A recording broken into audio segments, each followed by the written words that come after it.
Hello there, Virgos. Welcome to your tarot reading.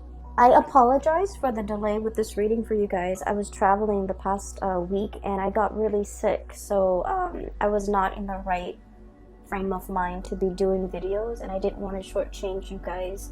So I had to wait till I got better. So I am sincerely sorry. Either way, I hope this video still resonates with you, that it is still relevant in offering you advice. So when I was shuffling out the spread, I saw two images for you. So first of all, the first image that I saw was, I see this cliff. It's midnight. The moon is out, and the moon is this a giant round full moon in the distance. Okay, it's so big. It's hovering over the horizon, but it's humongous. And on this cliff is a wolf. Okay, and he has like white fur, and he's howling to this full moon. Okay, so that's the first thing.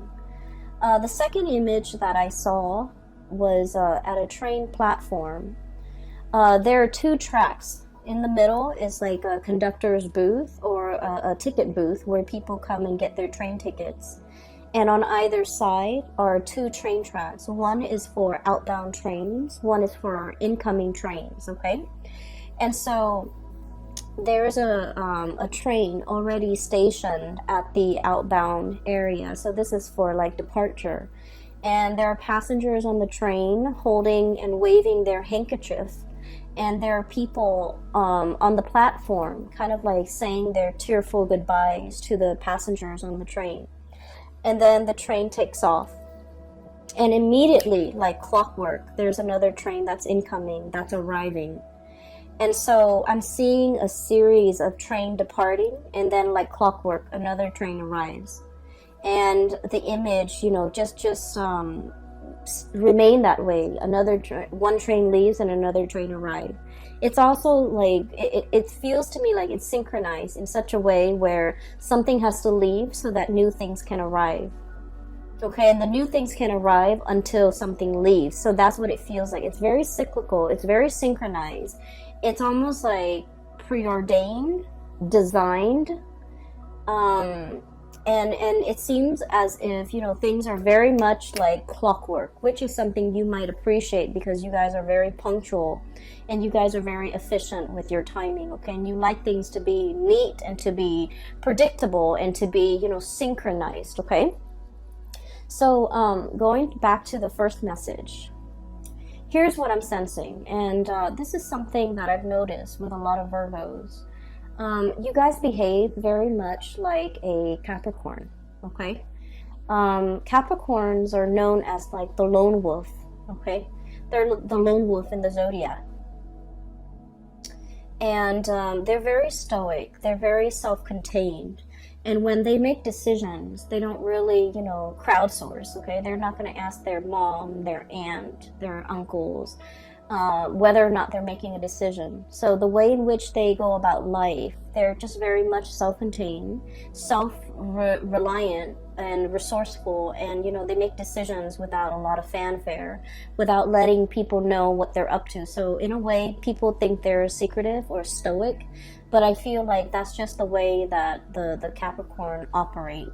And I also feel like for you guys, you go about your life, you make decisions, and you're very conscientious about the decisions that you make, because Virgos are deeply responsible. You're very responsible to yourself and to other people, in that you don't want to hurt other people. You don't want to do things, malicious things, to dig at people, to take cheap shots at people, to hurt other people. Like, you guys are not for that. And I feel like the only time you consider other people in your decision-making process is you don't want to make any decisions to, you know, in case it might hurt the other people, it might, I guess, inconvenience them in some way. So that's the only time where you're conscientious, and that's the only time when you kind of crowdsource and you ask somebody, is this okay for me to do this? Okay, but overall, when you make decisions, you're very stoic and you go about it your own way, and it's done without a lot of fanfare. It's done without a lot of like without having to kick up a dust storm around it. Okay, And so in a way, that lone wolf prediction, or the depiction, actually not prediction, the depiction, is a lot about you. It's a lot about you listening to that inner calling, okay?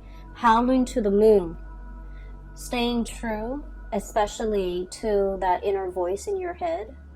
And I also feel like, you know, being accountable for yourself, your actions, the things that you do, and going about things, bearing the burden of responsibilities on your own, not losing your footing, being able to, you know, exist and climb on this pedestal, on this cliff on your own, and not needing other people, right?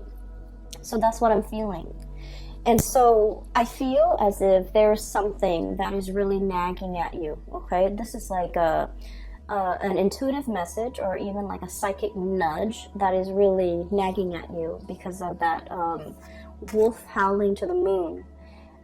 It screams out to me a sense of immense longing for something, wanting to call it into being, wanting to manifest it, wanting to create it, wanting to I guess like verbalizing what it is that you're calling for, right?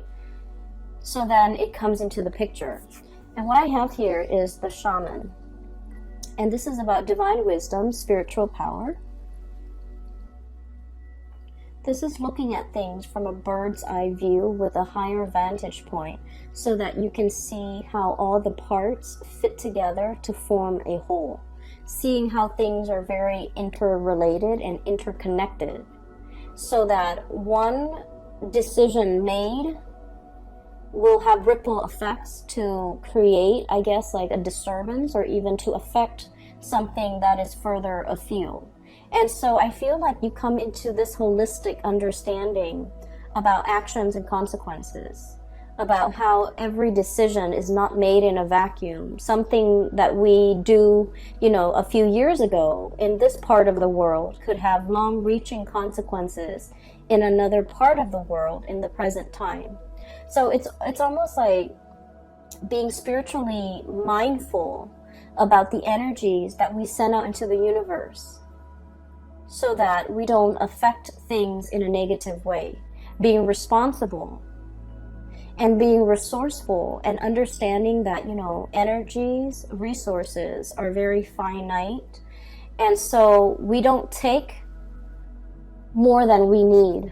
We don't deprive other people of limited resources if we're just, you know, scrambling for resources to hoard and to hog. Okay, so I feel like you're coming into this really enlightened state of being, where you're starting to understand cause and effect, actions and consequences.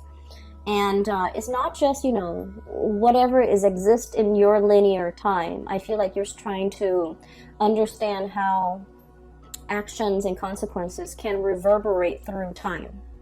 And when I'm looking at this, I also feel like, you know, this sense of immense wisdom that is coming into your life. I feel almost like there is a situation that you're longing for, you might be clinging to, you might be thinking about the next step, you might be contemplating what is going to be made available to you, what is coming through. And I can assure you, the last two cards are about outcomes, are about, you know, we start the beginning of the month here, and eventually we want to end here.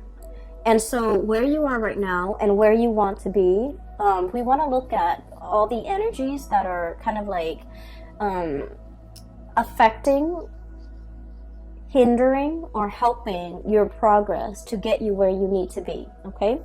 And so what I have here is the 10 of acorns. This is the 10 of wands. And then I have the star. And the star card signifies, it's wish fulfillment, okay? It's being able to achieve whatever it is that we desire.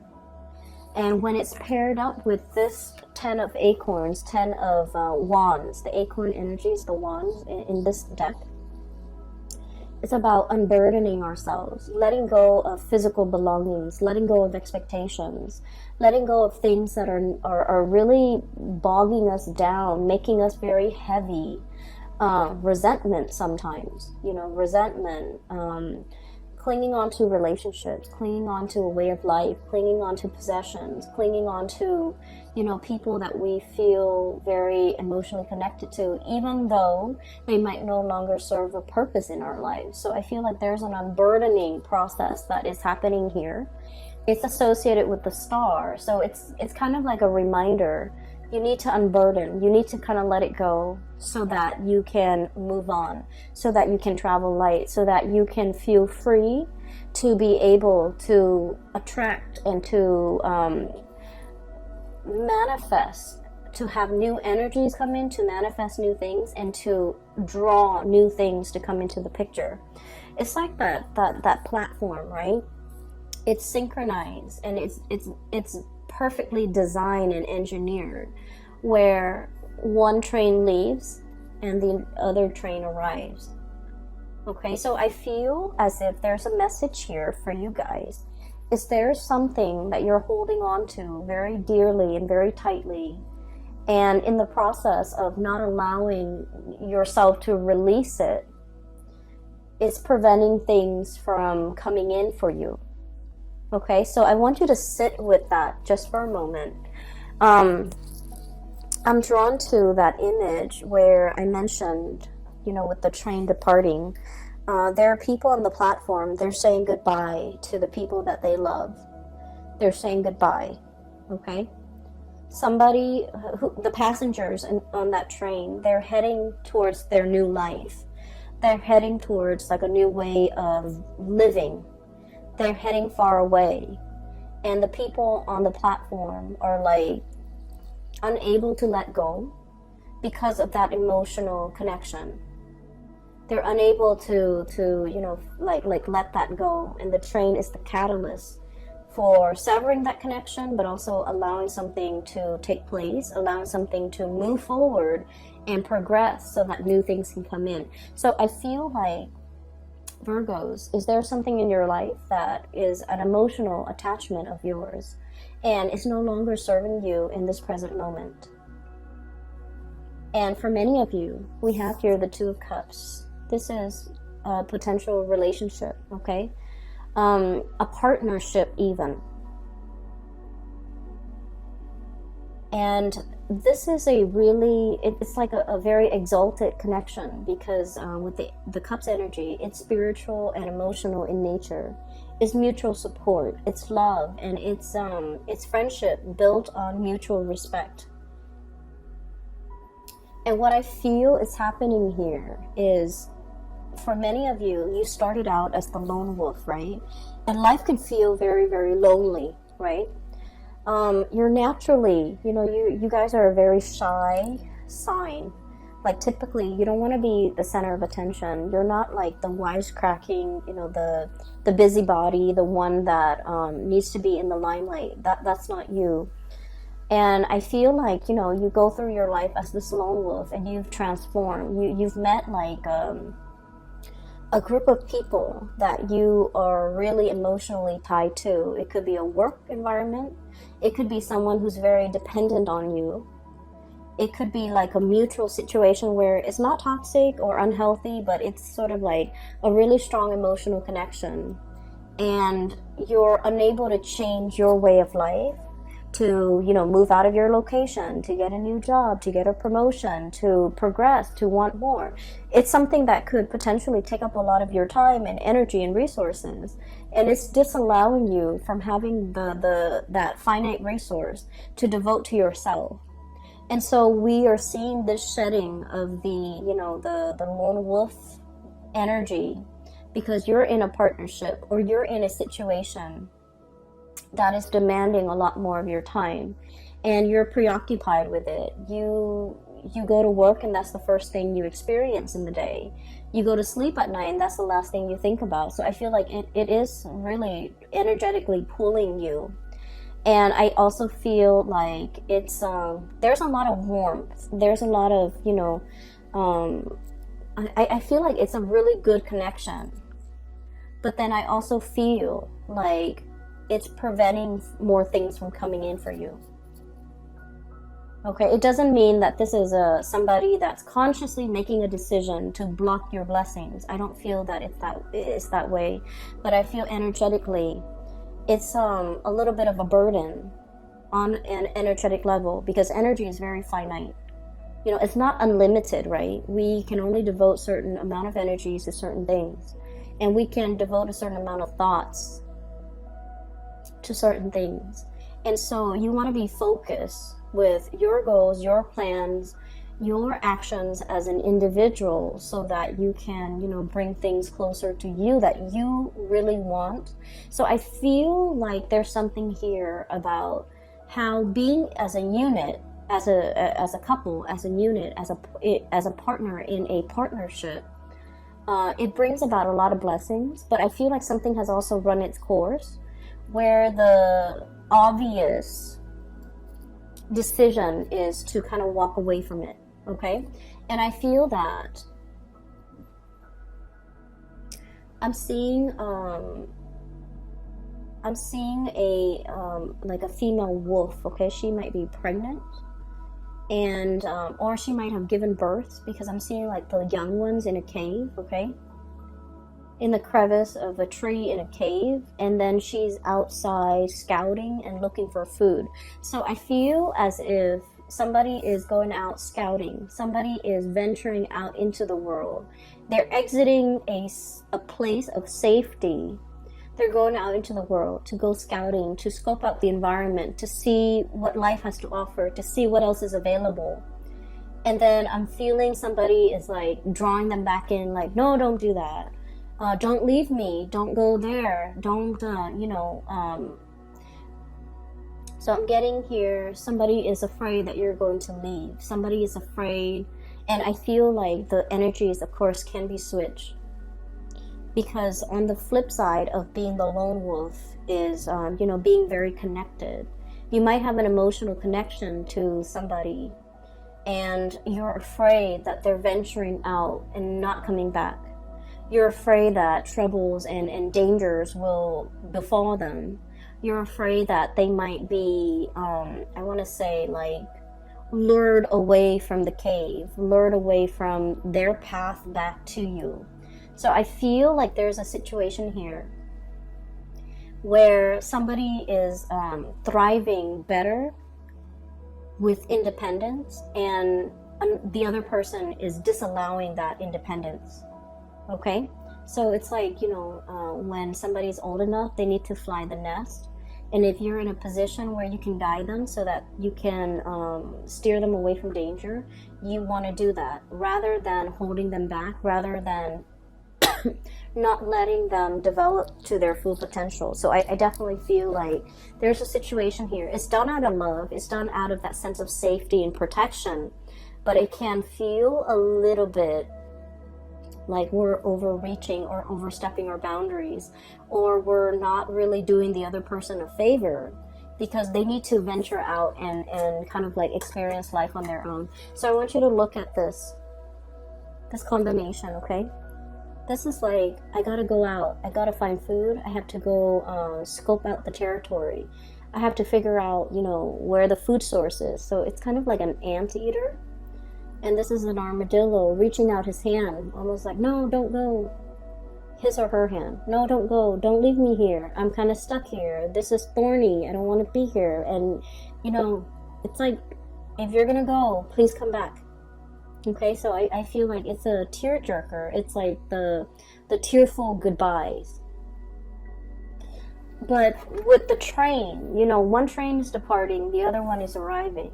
Everything is very cyclical. It's going to come full circle, right? So that basically means that they're going to go off and do their own thing. And then one day, they're going to come back around. So they have to leave first for them to return. And so I feel like this is really telling you to allow things and situations to change, to understand that, we have to let something go. If we love something, we have to let it go. We have to let the other person go to find their own life's calling. And if destiny takes them back to us, then it's meant to be, right?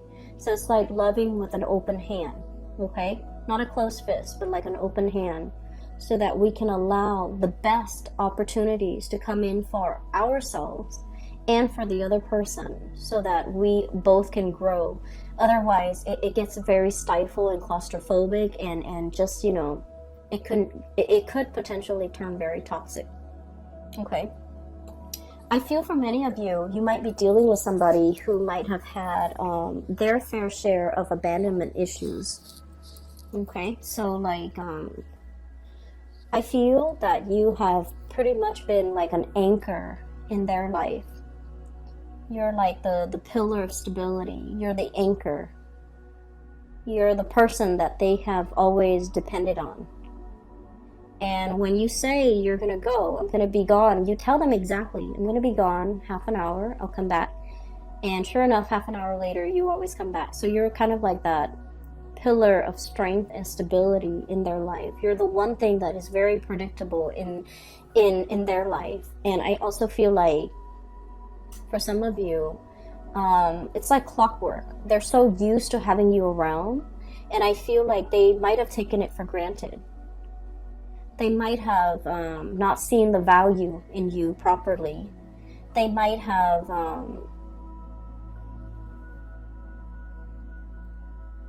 I'm also hearing like downplay your importance in their life. Everything that they've achieved in life, I feel like, you know, they might have credited themselves rather than credited you.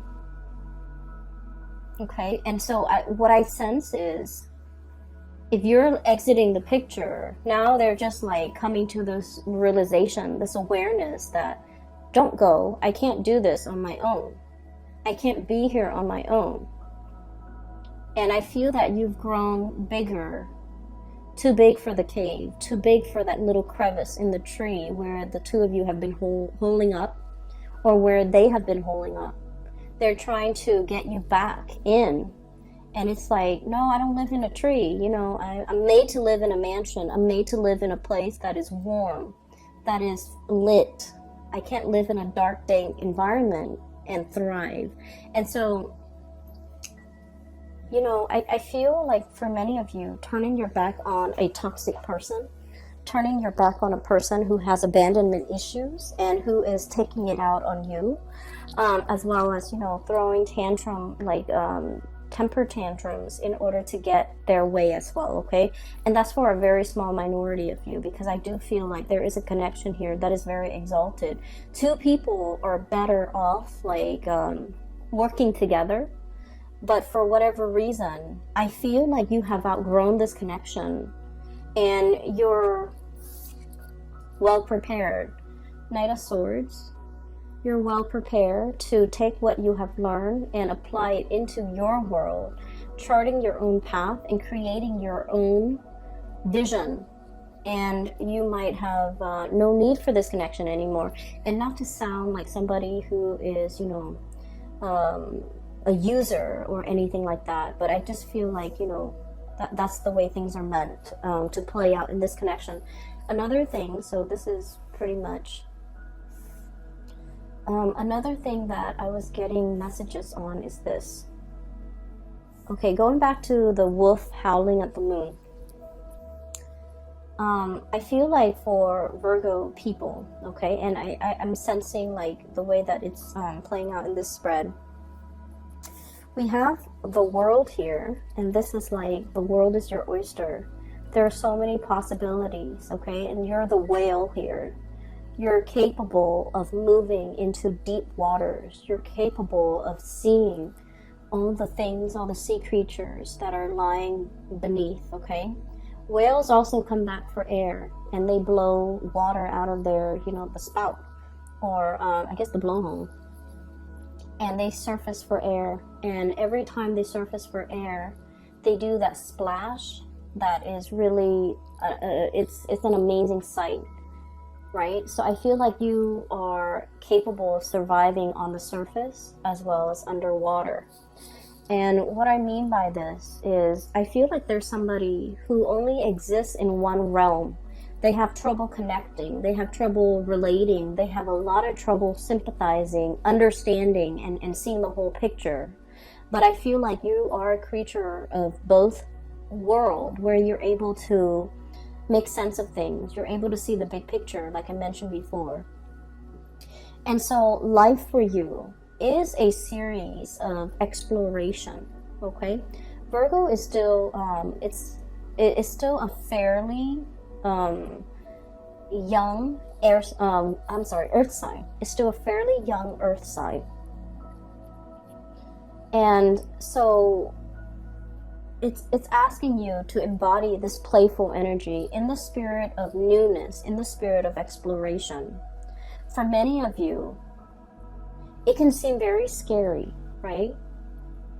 It can seem really scary to dive deep into deep waters where you might not be able to breathe, where you might not be able to see, where there could be, you know, dangers that you can't really foresee and escape from. However, you're the whale, you're big, okay? And so little critters are not going to mess with you, pretty much. And so I feel like your persona is really big. Your capabilities are very big. And that means in any situation that you find yourself in, you're going to be able to get out of it intact. And in every work environment, let's just use that as an analogy because I feel like you can understand me better. In every work environment, no matter what task your superiors give you, you learn it, you do it well, and then soon you become an expert, right? And so you might have gone in, you know, at the very beginning, feeling very afraid, apprehensive. Am I good enough? Am I able to do it justice, do the work justice? Am I going to let them down? Am I capable of doing this? Am I smart enough? So you have all of these self-doubts, you know, raging in your head. And then pretty soon you become a master at whatever task they entrust you with. So the same thing applies here, where it's like, yes, you're charting unknown territory, but look at your track record in the past. Have you ever let anyone down? Have you ever not been able to do something? Have you ever had to throw in the towel? Have you ever had to, you know, accept that failure is an option? I don't feel like that's the case. And so knowing that about yourself and knowing that about your history, I feel like there's a situation here where you're going to have to dive really deep. You're going to have to go through a process of exploration to figure out what is a good fit, to figure out what you need to master, to figure out as well where you belong. And so where I'm going with this is, you know, life is a series of departures and arrivals, right? We master something and then we move on. That is the lone wolf mentality, okay? It's not about staying in one place so that trackers can find you, fur traders can be able to track your footprints or paw prints, and to be able to hunt you for fur, okay? So we have to adapt a little bit more of a nomadic lifestyle. It's not about being on the run or constantly running from something or moving from something. But it's about, you know, shifting from one location to the next, being a little bit versatile and understanding, especially once I have delved deep and once I have mastered something, it's time for me to move on to the next thing. Some of you, and I felt this, you know, especially last year, 2016, and then also 2019, I guess, last year, 2016, especially, and then 2019. Many of you have a big persona, okay? And this is not about arrogance. This is like, it's like an oversized brain. You manage to cram in a lot of things. You manage to learn a lot of things really, really fast.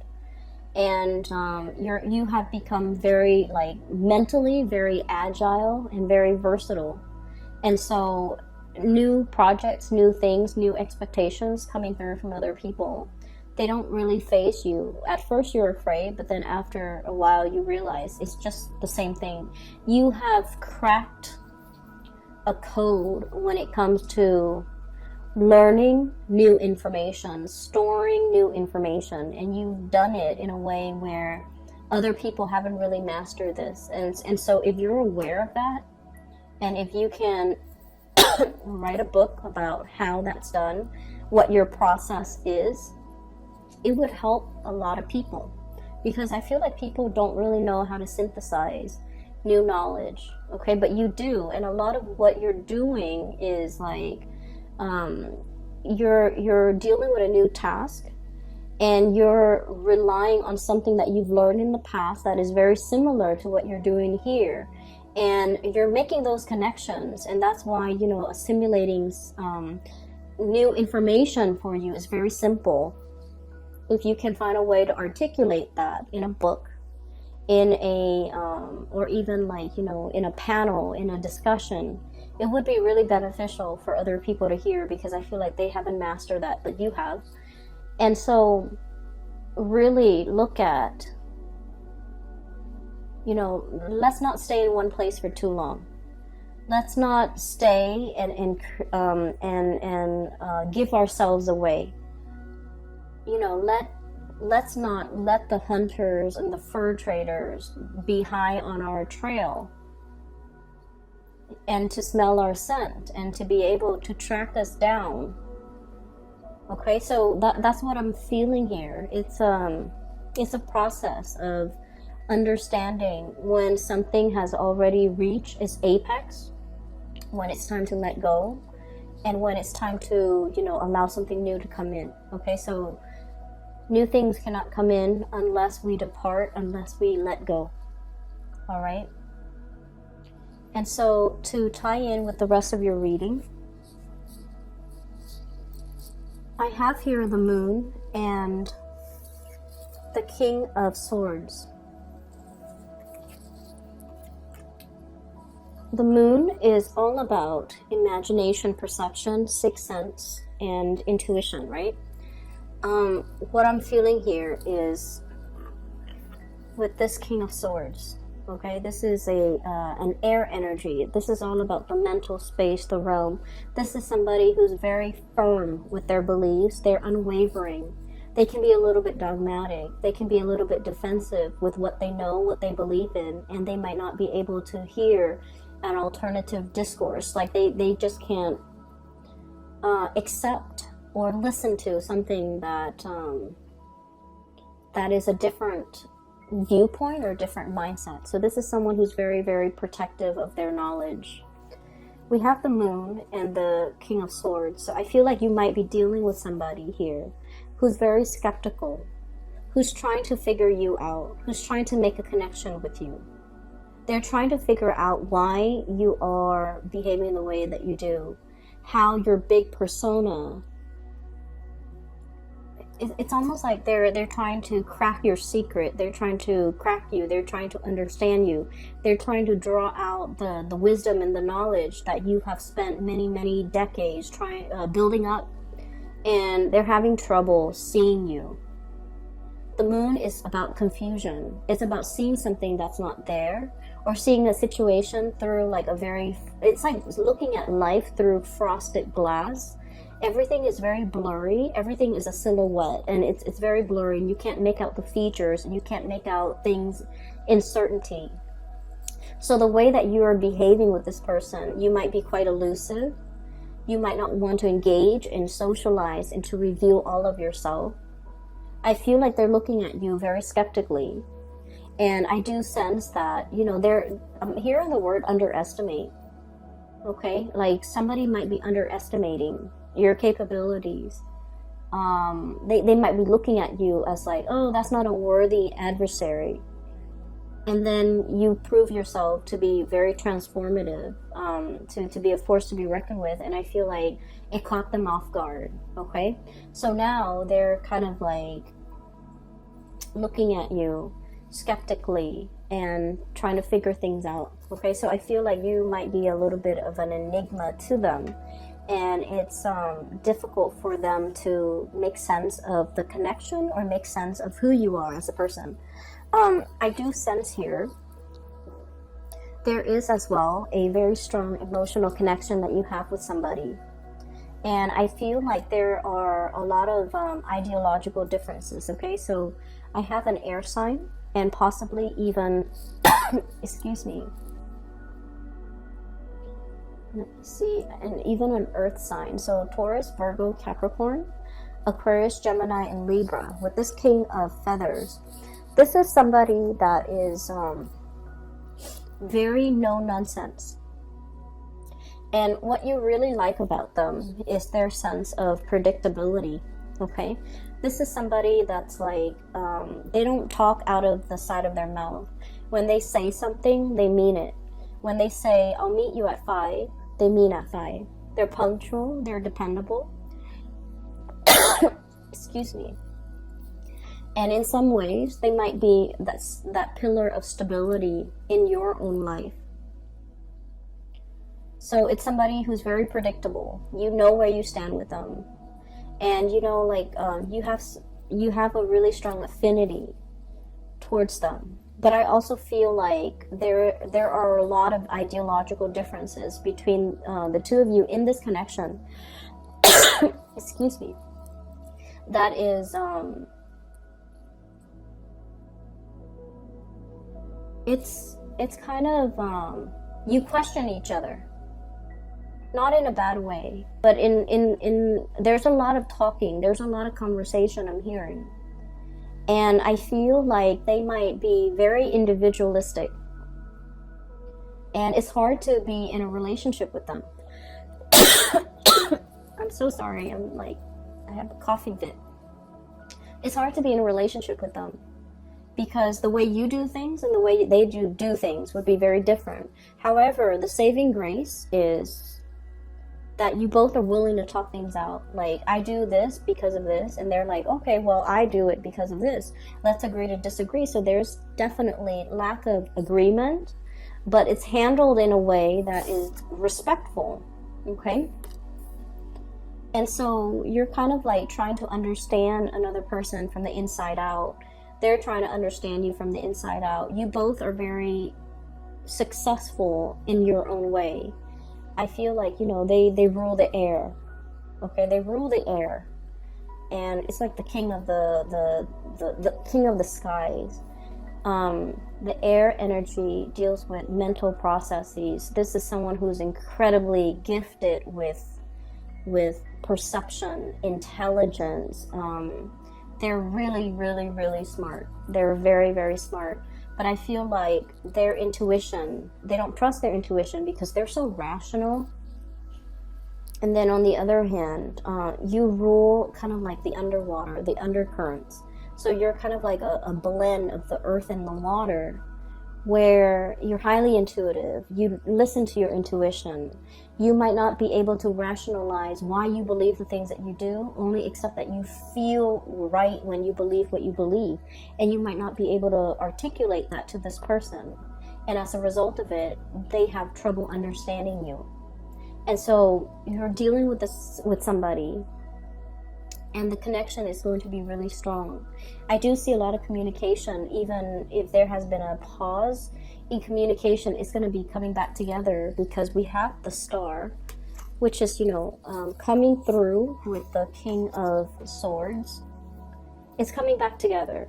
Communication, revival, renewal as well, and a healing in this connection, in this relationship. Okay? So things are looking very good for the month of January. I feel like you have a lot of things personally that you're dealing with. You're going to be quite busy. This is kind of like on the periphery of your life. But I would urge you to take the time to truly explain yourself, because they're looking at you skeptically and they're trying to understand. And it's like they have nothing to work with. And so if you have knowledge, if you have tidbits of information, you don't know how to articulate it, but I feel like it needs to be expressed, okay, so that somebody has something to work with here. Okay, I'm going to leave it at that. Virgos, I do wish you the best, and Happy New Year, by the way. I will be back for next month's reading, hopefully very, very soon, so that the readings are not late. If you are looking for a reader, if you're looking to book a private reading, I highly recommend that you book one with this lady. I have her link in the description box below. Her name is Bridget. She's based out of California, and she is a phenomenal reader. I highly recommend her. You can click on the link below, which will take you to her website, and her website contains the scheduling tool, the calendar, the time zone that you're in. It's very user friendly. So that's that, and I'll talk to you guys soon. Okay, take care of yourself. Have a wonderful 2020.